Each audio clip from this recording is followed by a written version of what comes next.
Pollyanna Maman de Harriet Lummy Smith, traduction française autorisée de Maïrkid Richard. Chapitre 1er. Les tracas d'un déménagement. Quand les déménageurs eurent fini d'emballer le mobilier et la vaisselle, que les tableaux furent enfermés dans des caisses de différentes grandeurs, et que la maison eut l'air d'un squelette bien nettoyé, Pollyanna se dit que le plus difficile était fait. Elle affirma la même chose le lendemain lorsque, introduite dans son nouveau home, elle constata que des barricades de meubles encombraient toutes les chambres, que les déménageurs avaient transporté les ustensiles de cuisine au 3e étage, et qu'à 6 heures du soir, les lits dans lesquels la famille devait dormir se trouvaient encore contre les murs dans la position d'hommes ivres. Et 20 heures plus tard, elle se consolait en se disant « Ce ne sera pas si pénible demain ». C'est en fait que beaucoup de travail avait été accompli pendant ces 20 heures.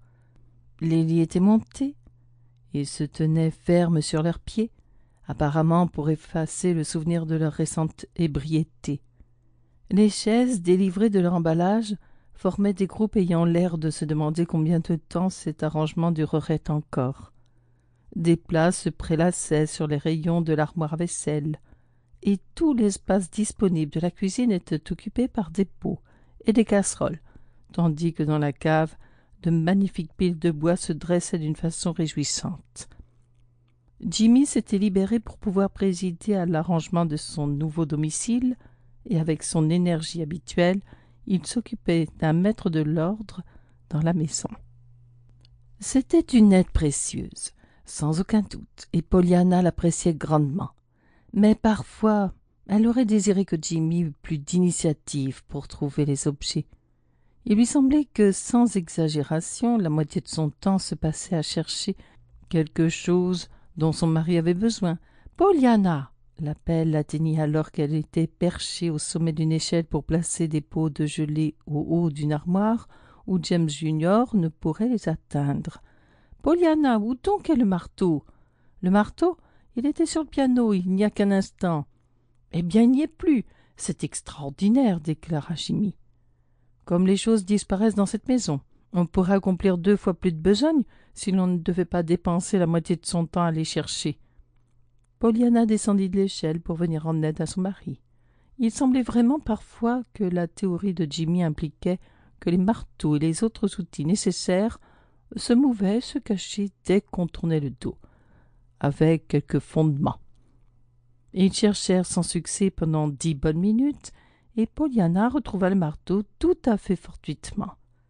Remarquant que les bottes de caoutchouc de Junior se trouvaient au milieu du vestibule, comme si elles étaient prêtes à s'aventurer dans un voyage indépendant, elle les prit pour les mettre hors du chemin et s'aperçut que l'une d'elles était très lourde.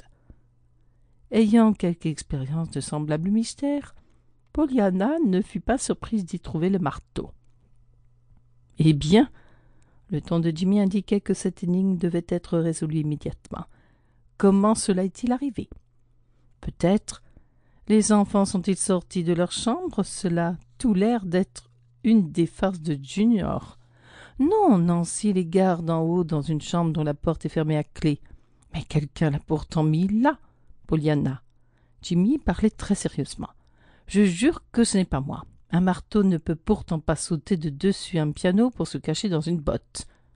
Peut-être l'aviez-vous posé sur cette pile de coussins du sofa, Jimmy. Ils sont si glissants.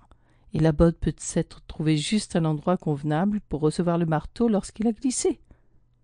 Jimmy prit l'outil sans plus de commentaires, mais en hochant la tête de façon à faire comprendre que, si cette explication pouvait satisfaire certaines gens, elle était loin d'être probante pour lui, tandis que Pollyanna emportait les bottes à l'étage supérieur et les enfermait dans une armoire comme pour les punir de leur mauvaise conduite. Et quoiqu'elle sût qu'elle n'avait pas le temps à perdre, elle s'accorda la jouissance de jeter un coup d'œil dans la chambre qui avait été choisie comme nurserie et où Nancy gardait les enfants.